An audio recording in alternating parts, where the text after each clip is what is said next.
Şərur MTK-nın baş sponsorluğu ilə qanun və icra başladı. Şərur Mənzil Tikinti Kooperativinin sədri İsfəndiyar Axundov.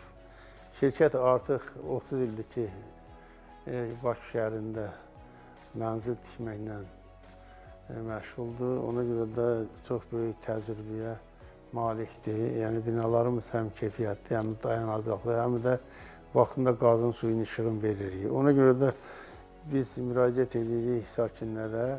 Yasamalda, Sarayda, Xırdalanda, Qobuda mənzillərimiz var. Təmir evləri üçün 25.000 manat, təmirsiz üçün 5.000 manat ilk ödəniş olacaq və uzun müddətli mənzillərə sahib ola bilərlər.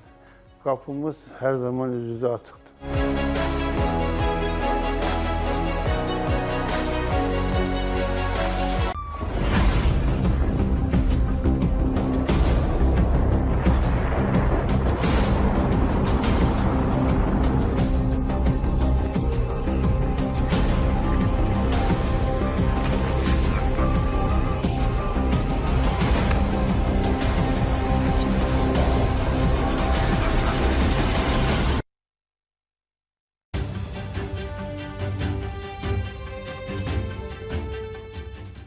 Salam, hörmətli tamaşaçılar, qanun və icra proqramı olaraq biz yenə sizinlə. Bugünkü mövzumuz hər bir vətəndaşı maraqlandıran mövzulardan biridir.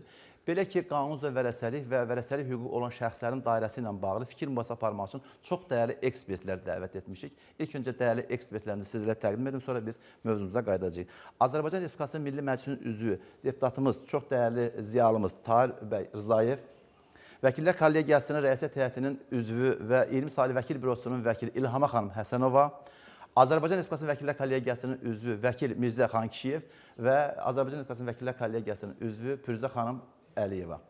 Hörmətli tamaşaçılar, bildiyimiz kimi bu günləri, bu il artıq Cənab Prezident İlham Əliyev, Ali Baş Komandamız Konstitusiya ili elan etmişdir. Mən hesab edirəm ki, 12 noyabr 1995-ci ildə qəbul olmuş anayasağımız və konstitusiyamız bizə bu illər ərzində hər bir vətəndaşımızın hüquqların qorunmasında, onların mülkiyyətin toxunulmazlığında və onların şərəf və ləyaqətinin qorunmasında konstitusiyanın maddi hüquq normaları hər zaman bizim belə deyək ki, yanımızda olmuşdur. Hörmətli Tahir müəllim, bildiyiniz kimi 12 noyabr 1995-ci ildə Ümummilli Heydər Əliyev tərəfindən qəbul olmuş konstitusiyamız bu günləri belə deyək ki, Cənab İlham Əliyevin səyi nəticəsində və Ali Baş Komandanın rəhbərliyi altında artıq konstitusiyanın, suverenliyimiz, Azərbaycan Respublikasının konstitusiyası tam bərpa olunmuşdur. Mən istərdim ki, siz bu konstitusiyadan və konstitusiya ilə bağlı fikirlərinizi bizim hörmətli tamaşaçılarımızla paylaşasınız. Bildirdiyiniz kimi ulu önderimiz Heydər Əliyevin bilavasitə rəhbərliyi ilə hazırlanmış və ümumxalq səsverməsi yolu ilə qəbul olunmuş Azərbaycan Respublikasının konstitusiyasından qəbuluna keçən bu 30 il ölkəmizin həyatında çox mühüm hadisələrlə zəngin olmuşdur. İlk növbədə Azərbaycan dövlətçiliyi möhkəmlənmiş, özünün tam suverenliyini əldə etmiş, xalqın sosial rifahı xeyli yüksəlmiş, beynəlxalq aləmdə Azərbaycanın nüfuzu artmışdır. Sözsüz bu Azərbaycan konstitusiyasının insanlara verdikləri hüquqdur. Hakimiyyətin bölgüsü, ali icra, qanunvericilik, məhkəmə orqanlarında köklü islahatlar həyata keçirilib və bu köklü islahatların həyata keçirilməsində nəticəsində hüquqi dövlətin yaradılması və möhkəmlənməsi təmin olunub. Əlbəttə ki, ali qanunun başlıca vəzifəsi ölkənin inkişafını təmin etməkdir. İnsanların hüquq və azadlıqlarının qorunmasıdır. Və haqlı olaraq Azərbaycan konstitusiyasını inkişafımızın konsepsiyası adlandırırlar. Bizim suverenliyimizin bir rəmzi kimi qiymətləndirirlər və Azərbaycan vətəndaşının hüquq və azadlığının qorunmasının qarantı kimi dəyərləndirirlər. Ali qanunda təsbit olunmuş çox mühüm vəzifələrdən biri 33-cü maddədə şəxsi toxunulmazlıq hüququdur. Əlbəttə ki, bu toxunulmazlıq hüququ hər bir vətəndaşa özünün vəzifələrini və səlahiyyətlərini müəyyən etmək hüququ Zaten Konstitusiyanın 32-ci maddəsi vətəndaşın birbaşa elə bil himayə götürür.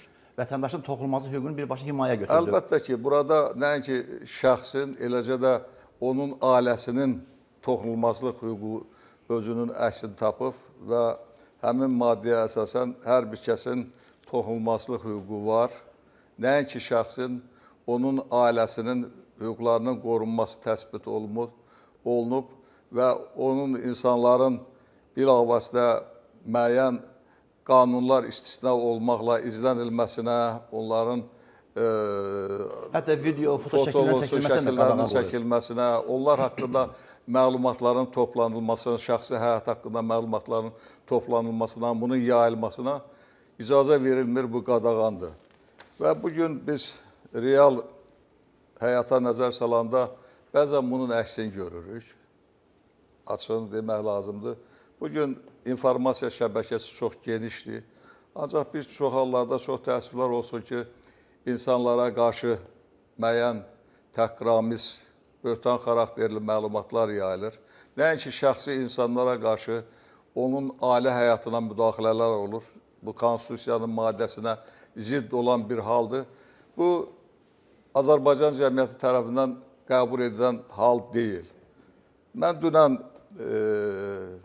Baş nazirin sabiq müavini Əli Həsənovun bir müraciətini oxudum. Vaxtıyla onun haqqında, ailəsi haqqında çox yaramaz məlumatlar yayılıb və bu barədə bilir. Əli müəllim özü etiraf edir ki, onun həyat yoldaşı Ağcabədilidir. Aydındır. Biz o şəxsi məsələlərlə bağlı biz fikrimizi dayandıraq. Mən hesab edirəm ki, Konstitusiyanın 61-ci maddəsi var. Birisi rəhbər müəllim, bir məsələ xatırladım. Mən də Ağcabədiliyəm və o ailəni yaxından tanıyıram. Ona görə deyirəm ki, o insanlar da bilsinlər ki, o ailənin Bax, elə siz dediyiniz məsələlərlə bağlı Konstitusiyanın 32-ci maddəsi adın çəkdiyiniz şəxsə münasibətdə aidiyyəti üzrə təhqir və böhtanla bağlı cinayət məcəlləsinin bir neçə normaları vardır. Onunla bağlı biz məhkəməyə müraciət edib bizim vəkillərimizin hüquqi yardımını istifadə edilir. İlham xanım, xoş gəlmisiniz. İlham xanım, Konstitusiyanın 61-ci maddəsində hüquqi yardımla bağlı məsələ var. Mən istərdim ki, siz o maddə hüquqi normalarla bağlı vətəndaşların həm məlumatlandırır, həm də maarifləndirək. Əvvəla təşəkkür edirəm Əkbər müəllim. Olduqca önəmli bir mövzuya toxunmusunuz. Doğrudan da bizim ölkəmiz suverenlik əldə etdiyi gündən ilk günə, yəni bu günə qədər həmişə, hər zaman bizim ölkəmizdə insan hüquq və azadlıqları ön sıradadır. Və təbii ki, insan hüquqlarının təmin olunmasının ən önəmli şərtlərindən biri insanlara keyfiyyətli hüquqi yardımın göstərilməsidir. Deməli, Konstitusiyada ümumiyyətlə insan hüququ və azadlıqları təsbit olunur və dövlət həmən hüquq və azadlıqların reallaşmasının təminatçısıdır. Konstitusiyanın 61-ci maddəsində göstərilir ki, hər bir kəsin keyfiyyətli hüquqi yardım almaq hüququ var. Dövlət bunu necə təmin edir? Hal-hazırda keyfiyyətli hüquqi yardım vəkillər vasitəsilə həyata keçirilir. Yəni, vəkillər keyfiyyətli hüquqi yardımı həyata keçirən şəxslərdirlər, subyektlərdirlər və ona görə də hal-hazırda vəkilliyə qəbul imtahanları, vəkillərin seçilməsi, onların ixtisaslaşması istiqamətində çox böyük işlər görür. Bilirik ki, vəkilliyə qəbulla bağlı imtahanlar olduqca keyfiyyətli keçirilir və hal-hazırda vəkillərin sayı demək olar ki, 3000-dən artıq keçmək üzrədir, belə deyək. Və eyni zamanda vəkillərin ixtisaslaşması istiqamətində də çox böyük işlər görülür. Keyfiyyətli hüquqi yardımı təmin etmək üçün biz bilirik ki, bizim ən böyük problemlərimizdən biri regionlarda insanların keyfiyyətli hüquqi yardıma əlçatanlığının təmin olunması idi. Özü yüksək səviyyəli. Hal-hazırda Vəkillər Kollegiyasının rəhbərliyi tərəfindən hörmətli Vəkillər Kollegiyasının sədri Anar Bağırov başda olmaqla bilirik ki, artıq 2017-ci ildən bu günə qədər demək olar ki, vəkillikdə intibah dövrü adlandırmaq olar və dövlət də marağındadır ki, vəkillik institutu inkişaf etsin. Biz dövlətin hər cür dəstəyini bununla bağlı görürük. Düzdür, Vəkillər Kollegiyası müstəqildir, özünü maliyyələşdirən bir qurumdur. Amma buna baxmayaraq, mən tam məsuliyyətlə deyə bilərəm ki, dövlət insan və vətəndaş hüquqlarının müdafiə olunmasında və bu müdafiənin gerçək, real həyata keçirilməsində çox maraqlıdır. Regionlarda əlçatanlıq təmin olunur və dövlət hesabına göstərilən hüquqi yardımdan mən danışmaq istərdim, əgər imkan varsa. Çünki hüquqi yardım, dövlət hesabına göstərilən hüquqi yardım bilirik ki, maddi təminatı az olan əz təminatlı ailələrə göstərilir və bilirik ki, mülki prosessual məcəllədə 62-ci maddə əlavə olundu həmən maddənin tələbinəsə, hətta mülki işlərdə belə dövlət hesabına hüquqi yardım göstərilir. Əgər vətəndaş müraciət edə bilsə, bəli, onun bir sıra kriteriyaları var. Yəni o hansı hallarda? Konstitusiyasının 61-ci maddəsi tamamilə təminat verir və vətəndaş kassasiya qaydasının şikayətlərin yazılmasında vəkilin təmin olunması ilə bağlı ərazi üzrə Vəkillər Bürosuna, eyni zamanda bizim Vəkillər Kollegiyasına müraciət edə bilər. Əkbər müəllim, deməli bizim elə öz büromuzda da biz bunu artıq çox təcrübə edirik, sınaqdan keçiririk. Mülki işlər üzrə mən konkret olaraq bildirim, vətəndaşlarımız bilsin. Əgər sizin mülki işlər üzrə yəni maddi imkanı zəif olan, az təminatlı ailələr, insanlar nəzərdə tutulur. Bəli, vəkil bürosu müvafiq sənədləşməni aparıb həmən ərazi üzrə məhkəməyə təqdim edəcək, məhkəmə də qərar qəbul edəcək və sizə vəkil ayrılacaq. Aydındır. Mirzə müəllim, xoş gəlmisiniz. Çox sağ olun, Əkbər müəllim. Hörmətli tamaşaçılar, Mirzə müəllim uzun müddət hakim işləyib, prokurorluq orqanında işləyib, həm hakim təcrübəsi, həm də ki, belə deyək ki, vəkillik təcrübəsi üstə düşür. Mirzə müəllim, ümumiyyətlə prokurorluq və məhkəmədən sonra vəkil kimi fəaliyyətiniz?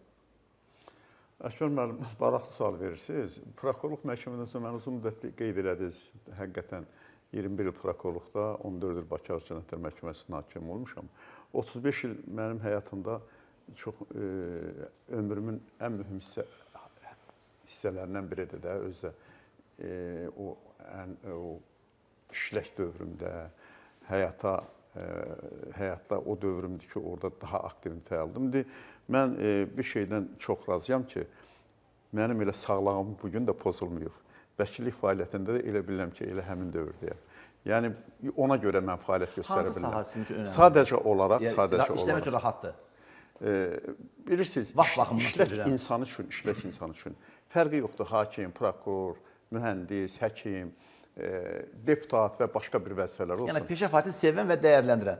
Sevəsən, dəyərləndirəsən. Ən qiymətlisi odur. Əgər sən öz işini, peşəni sevmirsənsə, inanın, mən prokurorluqda işləyəndə də sevmişəm o orqanı, hakim olanda da sevmişəm, vəkillikdə də sevmişəm. Amma vəkilliyə daha çox üstünlük verirəm. Niyə?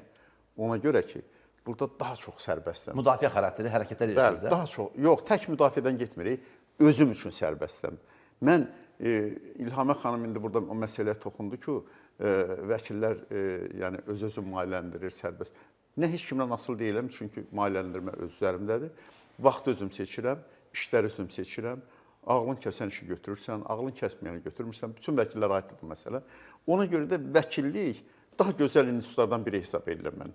İnsan üçün, normal insan üçün həyatını elə qura bilər ki, həm yaxşı yaşayışını təmin edə bilər, həm də azad və sərbəst ola bilər. Vəkilliyin bax, bir gözəl xüsusiyyəti var. O ki, qaldı. İrəlilən dəqiqələr necə? Rüzə xanım, bax, bizim dəyərli, başda bizim dəyərli deputatımız Tahir Rzayev olmaq şərti ilə və hörmətli İlhamə xanım, Mirzə müəllim də, yəni ümumi giriş verdi bizim mövzumuza. Bugünkü mövzumuz qanun və vərəsəli ilə bağlı. İstərdim siz vəkil kimi, belə deyək ki, vətəndaşlarımızı hüquqi cəhətdən maarifləndirəsiniz. Əvvəla təşəkkür edirəm. Mikrofon göstərmət olmasa. Buyurun. Əvvəla təşəkkür edirəm Əkbər müəllim sizə. Eyni zamanda çox dəyərli həmkarlarla, çox dəyərli bizim Milli Məclisin deputatı ilə biz burada hal-hazırda öz fikirlərimizi bildiririk. Bu həqiqətən böyük bir dəyərdir. Hesab edirəm ki, vətəndaşlarımıza, millətimizə bir xeyrimiz dəyər. Çox sağ olun buna görə.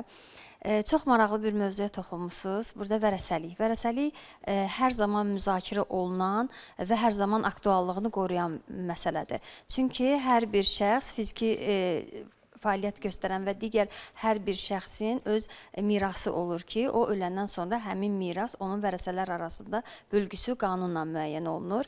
Vərəsəlik Azərbaycan Respublikasının mülki məcəlləsi ilə tənzimlənir. Vərəsəlik məsələsinə görə deməli, qanun üzrə vərəsələr var və vəsiyyət üzrə vərəsələr var. Bu ilə bağlı bizə çoxlu suallar ünvanlanır hər zaman. Qanun üzrə vərəsələr, əgər şəxs, ölən şəxsin mirası üzərində hər hansı bir vəsiyyət qoymayıbsa, bu zaman qanun üzrə vərəsəlik ilə həll olunur. Yox, əgər vəsiyyət yazıbsa, bunun artıq digər hüquqi cəhətdən həlli qaydaları tənzimləməsi nəzərdə tutulmuşdur. Bir fikri bildirmək istəyirəm. Ən çox rast gəldiyim suallardan suallardan biridir. Ona görə də tamaşaçıları bu ilə bağlı maarifləndirmək istəyirəm. Nigahdan kənar doğulan uşaqların vərəsə olub olmaması ilə bağlı hər zaman insanlar bizə suallarla müraciət edirlər. Qeyd eləmək istəyirəm ki, nigahdan kənar doğulmuş uşaqların əgər atalığı qanunla müəyyən olmuş formada tanınıbsa, həmin uşaqlar ölən şəxsin vərəsələri hesab olunurlar. Qanun üzrə vərəsələr bir neçə etapla müəyyən olunur. Orada 1-ci dərəcəli, 2-ci dərəcəli, 3, 4, 5-ci dərəcəyə qədər vərəsələr vardır ki, burada da müəyyən suallarla bağlı mən adətən də bizim məhkəmə proseslərində və digər... Mən deyim, Tahir müəllim çox bir əsas mövzuya toxundu. Bu gündən sosial şəbəkədə və dırnaqarası bəzi saytlarda da hansı ki, belə deyək ki, vətəndaşın qarşı tərəfin fikrini almadan bir tərəfli informasiyanı ötürür cəmiyyətə. Bu da bir qeyri-bərabərlik yaradır. Məsələn, təhqirlə bağlı cinayət məcəlləsində 147-ci maddə var, 148-ci maddə var, 148-1-ci maddə var. Tahir mənim haqlı olaraq onunla bağlı fikrini söylədi. İndi eləyən dəqiqədə Tahir mənim fikrini alacağım. Bu günlər vərəsəliklə bağlı bəşər övladının özünə aid dövlət qeydiyyatından keçmiş, yəni mən özüm söyləyim ki, daşınmaz əmlakın dövlət reyestr xidmətinin ərazi üzrə dövlət tanıdığı hüquqlar ki var. Məsələn, qanunsuz tikili tamamilə başqa bir mövzudur. Vətəndaşın mülkiyyət hüququnu təsdiq edən sənəd varsa, onu ölümündən sonra və eyni zamanda ölmüş elan, məhkəmə qaydasında ölmüş elan edildikdən sonra onun vərəsələri həmən əmlaka mirasa sahib çıxa bilərlər. Onun da bəzi yolları var. Ümumiyyətlə, vərəsəlik hüququn ən belə maraqlı sahələrdən biridir. Mülki Məcəllənin 1134-cü maddəsi, 1133-cü maddəsi ümumiyyətlə vərəsəliyin anlayışını vermişdir. Siz söylədiniz ki, nigahdan kənar doğulan uşaqlar atanın vərəsəsi ola bilərmi? Bu halda ki, doğum haqqında şəhadətnaməsi atalı faktı müəyyən edilmiş olsun və məhkəmə bununla bağlı məhkəmə qərarı olsun. Bəli. Buyurun. Qanunvericiliyin tanınmış qaydada mümkündür. Bununla bağlı bizə adətən suallar çox olur. Mən ona görə istədim bunu bildirim. Bir də bəzən suallarla bağlı mən bizim burada məqsədimiz maarifləndirmək olduğuna görə çalışıram o hissələrlə bağlı. Həm də cəmiyyətdə sual yaranan məsələlərlə bağlı deyim. Deməli, hansı ki, bizə bəzən sual, məsələn, təzə bir məsələ ilə rastlaşmışdım. Övladlığı uşaqlarla bağlı da eyni zamanda bildirmək istəyirəm ki, övladlığa götürülmüş uşaqlar da eyni dərəcədə doğma övladlar qədər vərəsədirlər. Bəli. Mən onu xüsusilə qeyd edeyim ki, əgər əlavəniz varsa, buyura bilərsiniz, hörmətli kollegiyalar. Mülki Məcəllənin 1159-cu maddənin 1-ci hissəsində birinci növ vərəsələrin anlayışı verilmişdir. Ölən şəxsin, yəni ölən şəxsin cavan da ola bilər, qoca da ola bilər, valideynləri, atası, anası, həyat yoldaşı, uşaqlar, bir də övladlığa götürdüyü uşaqlar. Birinci növ vərəsələr sayılır. Digər vərəsələr olduğu halda istisnalar var. Əgər birinci növ vərəsələr var, yoxdursa, ikinci növ vərəsələr artıq belə deyək ki, bu halda işə düşür. Tahir müəllim, siz qeyd edəcəksiniz təhqir və böhtanla bağlı. Ümumiyyətlə, siz də belə deyək ki, bir telefon zəngimiz var. Dinləyə sonra, xahiş edirəm, yəni diqqətlə qulaq asın, ola bilər, siz fərdi qayda cavablandıra bilərsiniz. Alo. Salam Əkbər müəllim. Salam, xoş gördük. Ekspertlərinizə salamlayıram. Mənim sizə bir sualım var. Buyurun. Biz ata mülkündə yaşayırıq. Elə bil ki, mənim qaynımın biri ailəsi olmadan bizlə yaşayır. Bəli. Rəhmətə gedib. O biri qaynların, yəni o biri övladlar ayrı yaşayırlar. Onlardan ikisi rəhmətə gedib. İndi onların bizə vərəsəlik verməsi üçün övladları mı iştirak eləməlidir, yoxsa o rəhmətə gedən qaynlarımın həyat yoldaşları mı? Xanım, siz dediniz, məsələ Mülki Məcəllənin, əgər kitabınız varsa, kitaba da baxa bilərsiniz. Azərbaycan Respublikası Mülki Məcəllənin qüvvədə olan Mülki Məcəllənin 1159-cu maddənin 1.3-cü maddəsində tamamilə siz dediyiniz sualın cavabı oradadır. Əgər vərəsədən biri sıradan çıxırsa, yəni dünyasını dəyişirsə, onun övladları onun, belə deyək ki, vərəsəsi ola bilir. Buyurun, İlham xanım. Əgər vərəsələrdən biri mirası qəbul etmədən dünyasını dəyişirsə, onun əvəzinə onun birinci növbəli vərəsələri mirası qəbul edir, yəni vərəsə kimi ataya münasibətdə, anaya münasibətdə. Bəli, ataya münasibətdə, anaya münasibətdə. İndi xanımın göstərdiyi situasiyada xanım deyir ki, qaynımın biri bizimlə yaşayırdı, rəhmətə gedib, digərləri isə orada yaşamır, rəhmətə gediblər. Əgər vərəsəlik işi açılırsa, digər bütün o miras qoyanın övladlarının birinci növbəli vərəsələri, həyat yoldaşları və övladları vərəsəliyə çağırılacaqlar. Əgər ölü dünyasında dəyişən övladları varsa, onlar da övladları yoxdur. Elə bir ki, rəhmətə gedənin ailəsi olmuyor. Əgər rəhmətə gedən ailəsi və evladı yoxdursa, artıq o vərəsəlik hüququ bitib. Bəli. Əgər o dediyiniz şəxs dünyasını dəyişibsə, övladları yoxsa, artıq belə deyək, onun vərəsəlik hüququ orada bitmiş Ona düşən miras pay digər vərəsələrin Birinci növbəli vərəsələrin. paylanılacaq. Firuzə xanım bayaq qeyd elədi, vərəsələr olur birinci növbəli, ikinci növbəli, üçüncü növbəli və s. Siz dediyiniz halda birinci növbəli vərəsələr kimlərdirsə, həmən miras birinci növbəli. Birinci növbəli kimlərdir? Deməli, miras qoyanın valideynləri, ər, arvad və uşaqları, övladlığa götürənləri və s. Bunlar birinci növbəli vərəsələrdir. Oldu. Buyurun, Füzə xanım, əlavəniz varsa buyurun. Yox, elə mən onu bildirmək istəyirdim ki, birinci növbəli vərəsələr, o da İlham xanım çox sağ olsun qeyd elədi, birinci növbəli vərəsələr arasında bölünür. Çünki qanunvericiliyi bu konkret olaraq göstərilmişdir. Ümumiyyətlə, Vərəsəlik İnstitutu Mülki Məcəllədə ən geniş, yəni 1133 maddədən, Yəni insan talihi ilə bağlı bir məsələdir. 1325-ci maddəyə qədər olan hissələri əhatə eləyir. Görürsünüz, bundan başqa belə bir böyük institut yoxdur ki, Mülki Məcəllədə bu qədər maddə ayrılsın. Niyə ayrılır? Nə üçün vərəsəliyə bu qədər diqqət yetirilib, bu qədər maddələr varsa?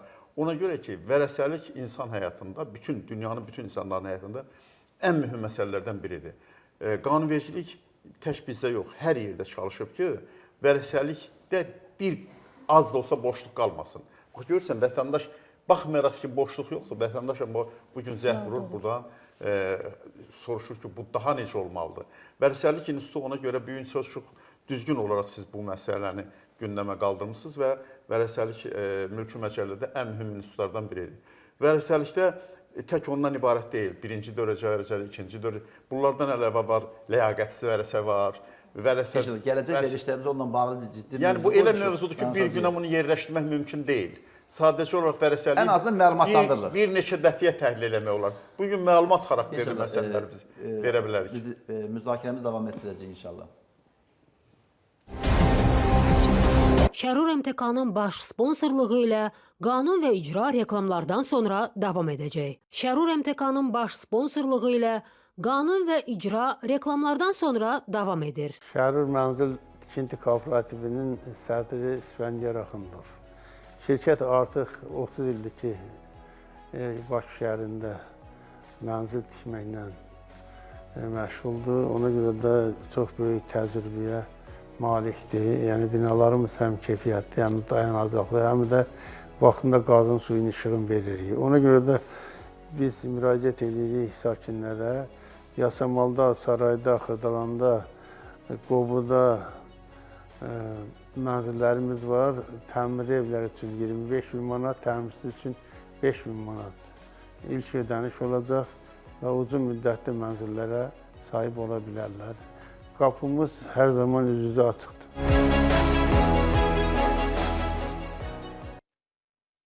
Şəhər Mənzil Tikinti Kooperativinin baş sponsorluğuna verilişimiz davam edir. Qanun və icra verilişi, belə deyək ki, bu günləri qanun və vərəsəlik ilə bağlı davam edir. Bizim ilk verilişimizdir. Mən hesab edirəm ki, çox dəyərli ekspertlərimizdən vətəndaşlarımızı həm maarifləndiririk, həm də məlumatlandırırıq.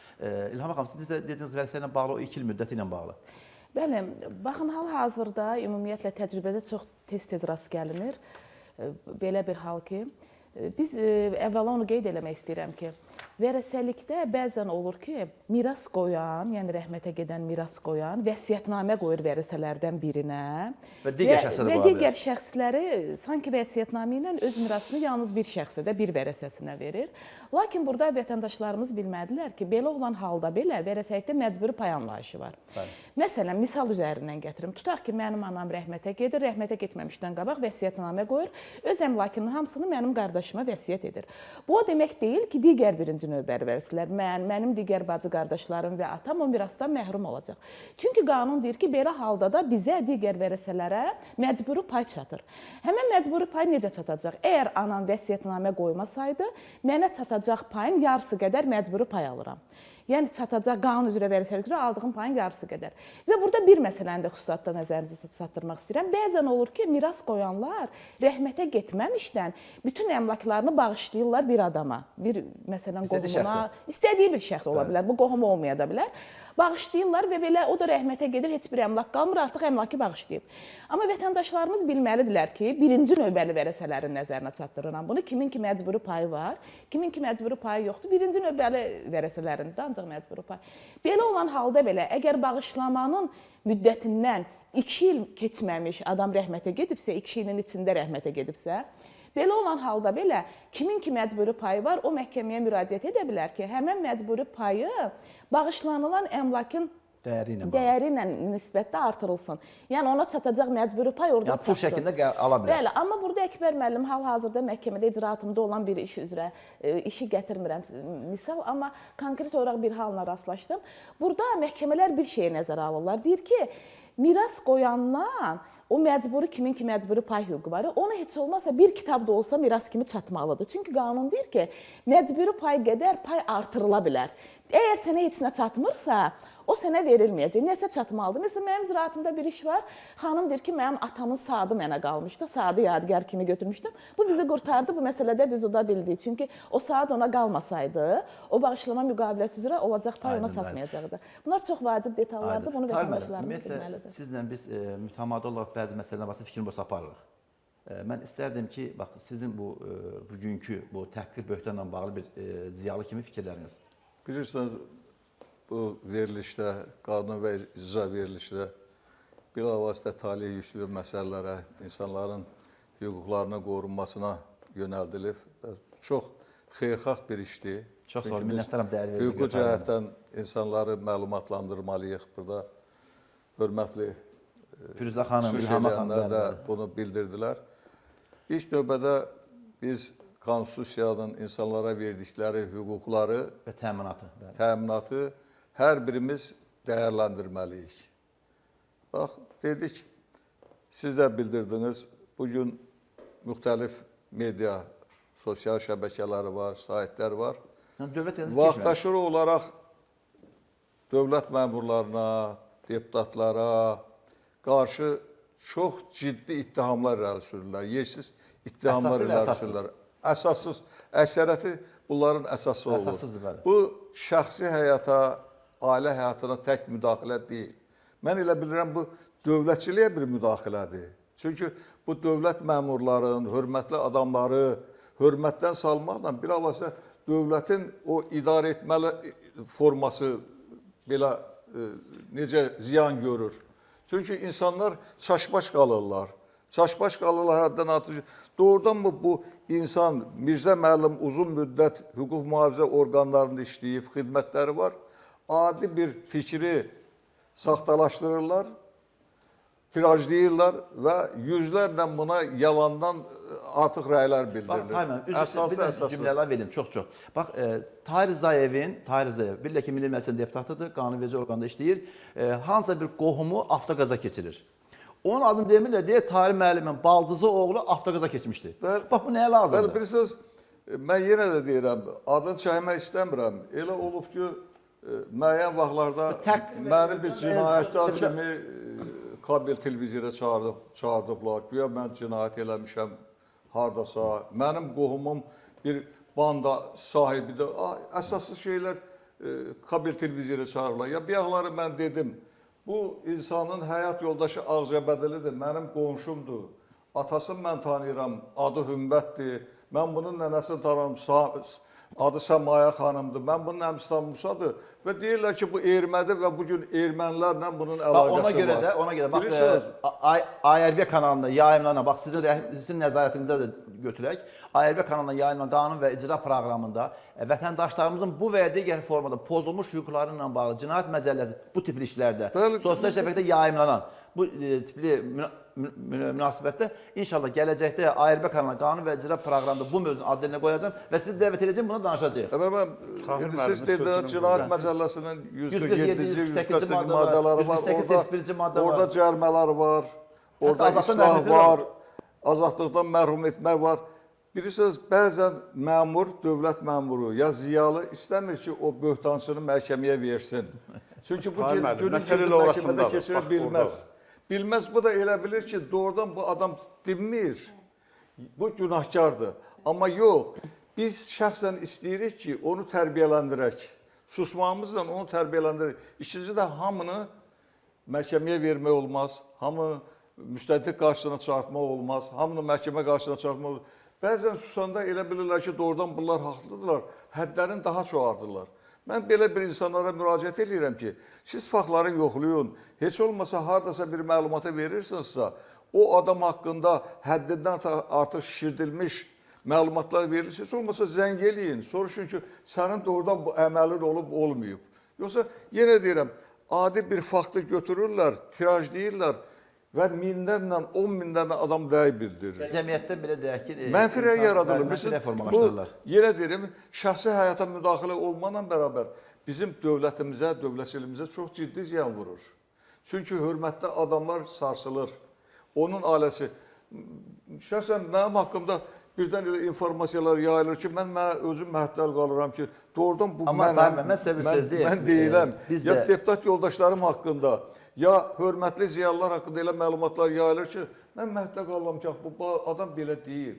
Bunun ailəsi təmizdir, bu qüsurlara yol verə bilməz, bu yolu gedə bilməz. Ancaq görürsən, bilməyən adamlar bir adi məlumata baxır, başlayırlar, rəy yazırlar. Ona görə də mən sizdən də xahiş edirəm, veriliş çox, yenə deyirəm, yaxşı məqsədlərə xidmət edir. Gələn verilişlərdə bu daha yaxşı qabardılmalıdır, daha geniş hüquqşünaslar tərəfindən məlumatlar verilməlidir ki, o insanlar anlansınlar ki, şər, böhtan, təhqir hansı məsuliyyətə səbəb olur. Aydındır, Bunun üçün aydındır. nələr edilməlidir və belə olarsa, əgər müəyyən qədər biz bu yalan informasiyaların, bu böhtan xarakterli məlumatların qarşısını almaq olarıq. Firuzə xanım, ümumiyyətlə bu vərəsələ ilə bağlı İlham xanım söylədi, orada bağışlamada vərəsəlik kütləsində payın artırılması ilə bağlı. Buyurun. Payın artırılması nəzərdə tutulub, eyni zamanda çox gözəl qeyd elədi İlhamə xanım. Çünki insanlar bəzən bunu bilmirlər. Çox vaxt müraciət elində qeyd edirlər ki, mənim anam və yaxud da atam öz payını hər hansı bir qıraq bir şəxsə, yəni ki, qohumluq əlaqəsi olmayan, düzdür, mülkiyyətçi bu hüquqa malikdir. Amma adətən elə olur ki, vətəndaşların bu hüququ bilməməsi, onların bu müddətlə bağlı da bəzən ötürmələr olur. Heç xəbərləri olmur ki, belə bir şey var. Sağ olsun İlhamə xanım bunu qeyd elədi. Biz vətəndaşlara buradan mən də səslənib deyirəm ki, əgər sizin atanızın, ananızın, valideyninizin hər hansı bir mirası qalıbsa və o digər şəxsə bağışlanıbsa, bu zaman sizin orada məcburi payınız var ki, hansı ki qanunvericilik bu məsələni tənzimləyir, məhkəməyə bu ilə müraciət etmək lazımdır, amma müddəti qorumaq lazımdır. Bir ifadə söyləyim, Mirzə müəllim, yəqin siz mənim fikrimlə razılaşarsınız. Ümumiyyətlə, cəmiyyətdə belə bir fikir var ki, mən onu bilmirəm, məlumatsızam. Yəni, hüququ bilməyib, hər hansı bir hüquqa zidd əməl törətmək məsuliyyətdən azad etmir. Xeyr, qanunu bilməmək, buyurun. Ölkəmizdə İlhamə xanım qeyd elədi, 3000-ə yaxın dediniz də? Bəli, artıq 3000-ə yaxın. Artıq 3000-ə yaxın 11 milyon münasibətdə 3 milyon vəkil var mövcud. Yaxşıdır, şükür Allah. Bir faktı sizə deyim ki, çox təəssüflər olsun ki, bizim ölkəmizdə hələ vəkillərin anlayışı kifayət qədər vətəndaşlar tərəfindən qiymətləndirilmir. Dərk etmirlər ki, vəkil nə deməkdir. Mirzə müəllim, Çox sizin bu sonradan sözdə mən razı deyiləm. Mirzə müəllim, sizin bu sözdə mən razı deyiləm. Bax, mənim bəraətim var. Mənim bəraətim var. Sizin bəraətiniz var. İlhamə xanım bəraəti var. Firuzə xanım bəraəti var. O bəraəti biz alıb cəmiyyətdə biz nüfuzumuzu kim qaldırır? Vəkillər və vəkillər kollegiyası. Bildimi? Bax, bu günləri vəkillərə get-gedə günah artır. Vəkil nəyə qadirdir? Mən onu demək istəyirəm. Vəkilləri vaxtında, əgər bilmirsənsə, qanun sənə mükəmməl aydın deyilsə, vaxtında vəkil tutuyor, düzgün istiqamətdə getdik, sonradan gəlib... Çox özür bir dənə telefon zəngimiz var. Vüqar bəy, eşidirik, buyur. Alo. Alo, salam Əkbər müəllim. Buyurun Vüqar bəy, salam aleyküm, xoş gördük. Əkbər müəllim, mənim sizə 2 dənə sualım var. Deməli, mənim bu bacımın, bir bacı bir qardaşını 22 illərə gedibdir. Mənim evi, anamla mən yaşayıram bu evdə. 2 dənə evi var. İnanın ki, yəni ev istəyir məndən, deyib satıraram, propiskana çıxmır. Biz hökumətdən ev alıbdır. Bir də belə evi var, bir də torpaq sahəsi. Bir də ikinci sualım da odur ki, mənə sabah anam dünyasını dəyişəndə mənə bu evi sattıra bilər, yoxsa yox. Anam vəsiyyətnaməni amma mənə qoyubdur. Ananın sağda mən belə başa düşdüm. Bəli, anam yanımdadır, bəli. Bax, Firuzə xanım da İlhama xanım dedi ki, əgər imkanınız varsa, anan sağlığında o evi sizə bağışlama eləsin də. Buyurun, hörmətli vəkillər. Bağışlama yoxdur da, deyir bağışlama gəlib bacı gəlməlidir. Bacım da məndən deyir ki, 2 ev ola məndən propiskadan çıxmır, ev istəyir, deyir, sat. Əgər bacınızın orada pasport qeydiyyatı varsa, yaşamırsa, məhkəmə qaydasında onun orada qeydiyyatını ləğv eləyə bilərsiniz. Buyurun Firuzə xanım. O hüquqdur. Ananız onu eləyə bilər. Qeyd elədiyinizlə bağlı bildirmək istəyirəm ki, siz qeyd edirsiniz ki, tərəf orada, sizin yəni bacınız orada qeydiyyatdadır.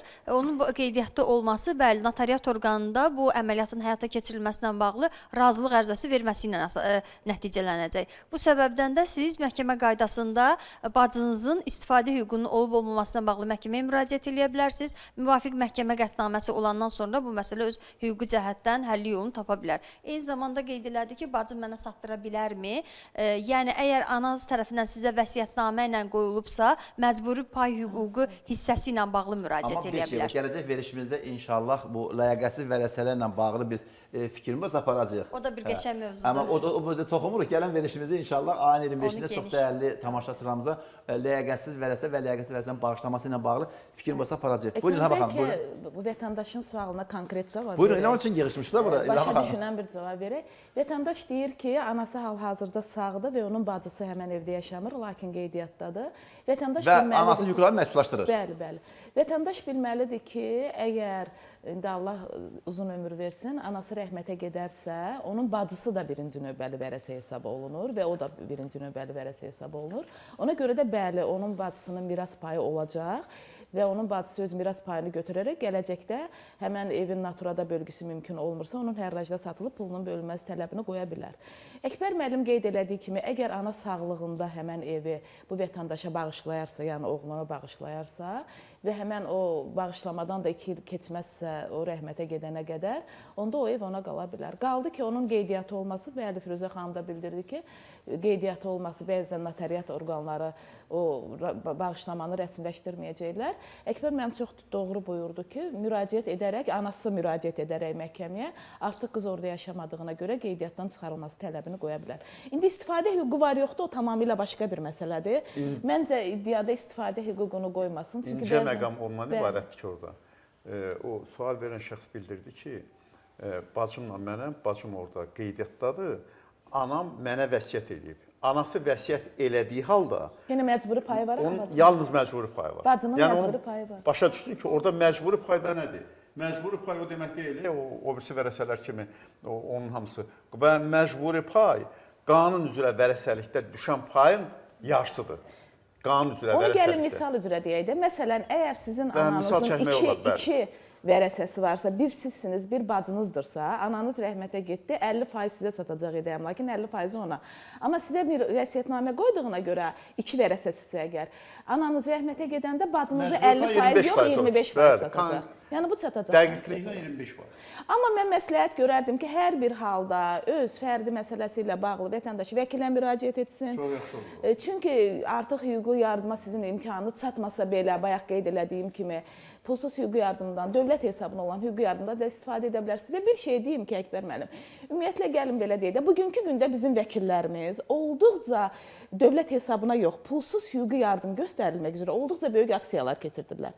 Məsələn, Konstitusiya və suverenlik ili çərçivəsində vəkillər kollegiyası tərəfindən olduqca bizim hörmətli deməli sədrimiz Anar Bağırovun təşəbbüsü ilə olduqca geniş miqyaslı pulsuz hüquqi yardım aksiyaları keçirildi. Bu həm bürolarda açıq qapı günləri keçirilir. Yaşadığımız yer üzrə izləyin vəkil bürolarına açıq qapı günləri olur. Halbuki müraciət edirsən, orada inandırım sizə məsləhət də verirlər, hüquqi sənədlərinizi də tərtib, çox keyfiyyətli hüquqi yardım olur. Penitensiar müəssisələrdə biz bunu keçirdirik, əlil evlərində biz bunu keçirdirik, biz regionlara gedirik, bunu keçirdirik. Mən baxdım, siz bizim 20 saylı vəkil bürosunun ümumi qrupunda paylaşmışdınız elanlar, penitensiar xidmətlə bağlı. Bəli, biz bütün vəkil bürolarına siz müraciət etsəniz, heç bir vəkil bürosunda inandırım sizi ki, məsləhət almaq istəyirsinizsə, sizin pulunuz yoxdursa da belə sizin üzünüzü geri çevirməyəcəklər.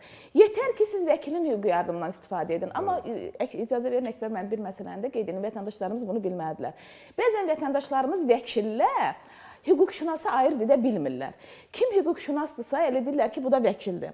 Vəkil seçmək üçün heç də özünüzü çətinliyə salmaq lazım deyil. Girirsiniz, hamının əlində telefon var, şükür Allah. Google-da yazırsınız, vəkillər kollegiyası, onun saytı çıxır. Saytda bütün vəkillərin reyestri var. Basırsınız adın üzərində, reyestr açılır. Orada bütün vəkillərin şəkili, onun tərcüməyə halı, hansı sahə üzrə ixtisaslaşıb, şəkili, nə bilim, harda işləyib, hansı sahə, neçə dili bilir, hansı büronun əməkdaşıdır. Hansı büronun. İstədiyiniz vəkili seçə biləcəksiniz. Telefon nömrəsi də var. Həmin vəkilə də müraciət edin. Yetər ki, siz vəkillərə müraciət edin. Əziz vətəndaşlarımız, mən rəyasət heyətinin üzvü kimi deyirəm ki, bütün vəkillərin qapısı istər maddi imkanı olsun, istər olmasın, hər bir vətəndaşımıza açıqdır. Təbii ki, göstərilən hüquqi yardımın həcminə bağlı olacaq bu məsələdə. Bildiyiniz kimi, hörmətli tamaşaçılar, bizim bu qanun və icra proqramı ALB kanalında yayımlanmasında baş sponsor Şərir Mənzil Tikinti Kooperativinin rəhbərliyinə, xüsusilə İsbəndər babama minnətdarımı bildirirəm. Şərir MTK olaraq 30 ildən artıqdır ki, Bakı şəhəri və Bakının ətrafında tikinti ilə məşğul olur. Yüksək keyfiyyətli, təmirli evlər, özünün də qeyd elədiyi kimi təmirli evlər ilkin ödəniş 25.000 manatdır və bax bu hansı ki bu belə deyək ki, el arasında Yasamalda yerləşir, Jasmin Park kimi nəzərdə tutulmuşdu. Yeni Yasamalda tikilir, uzun müddətli belə deyək ki, kreditə verilir və təmirli evlər ilkin ödəniş 25.000 manat, uzun müddətli, təmirsiz evlər isə 5.000 manat ilkin ödənişdən daxili kreditindən və iş yeri lazımdır. Yalnız və yalnız şəxsiyyət vəsiqəsi ilə. Şəxsiyyət vəsiqəsini götürün, gəlin Şəhər Mənzil Tikinti Kooperativinə və eyni zamanda belə deyək ki, əmlaka sahib ola bilərsiniz. Hörmətli tamaşaçılar, bugünkü mövzumuz qanun və vərəsəli ilə bağlı məsələdir. Çox dəyərli ekspertlərimiz, hörmətli Milli Məclisin üzvü Tahir müəllim, belə deyək, millət vəkilimiz bizi tam məlumatlandırdı. Xüsusilə şərəf və ləyaqətə işgüzar nüfuzla bağlı Tahir müəllimin bizi verdiyi bilgilər bizim ürəyimizcə oldu.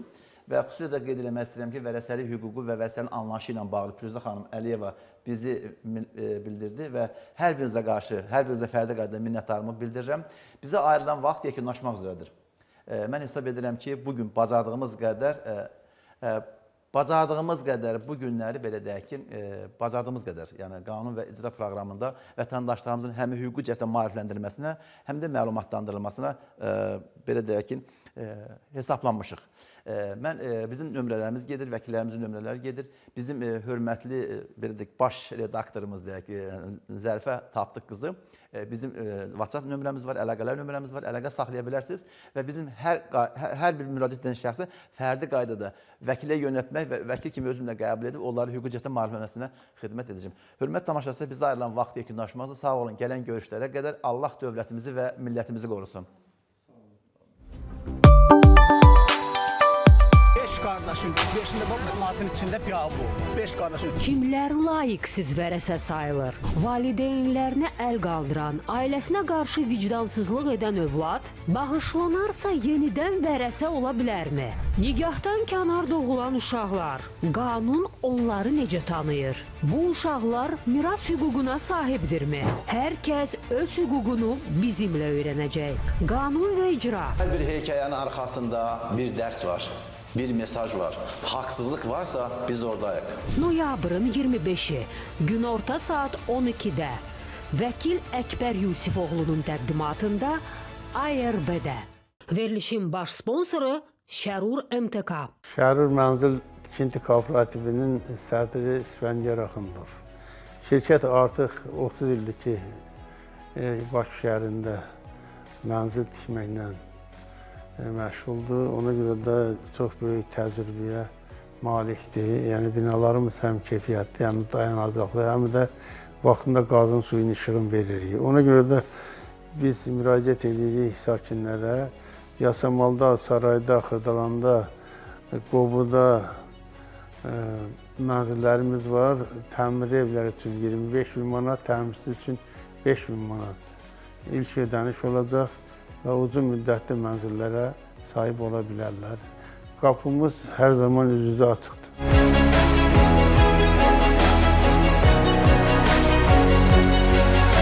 Şərur MTK-nın baş sponsorluğu ilə qanun və icraya baxdınız.